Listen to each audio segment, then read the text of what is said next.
Jorge Martin menunjukkan kelasnya di Misano dengan kemenangan sprint kelima musim ini. Start dari posisi keempat, Martin langsung memimpin dan tak terkejar, mengalahkan Francesco Bagnaia.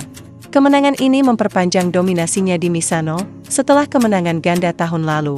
Martin mengaku fokus menjaga kecepatan selama 13 lap dan merasa yakin untuk balapan berikutnya. Di sisi lain, Bagnaia kecewa dengan start buruknya, kehilangan posisi terdepan yang membuatnya gagal menyalip Martin. Ia juga kesulitan dengan ban depan yang terlalu panas dan udara kotor di belakang Martin.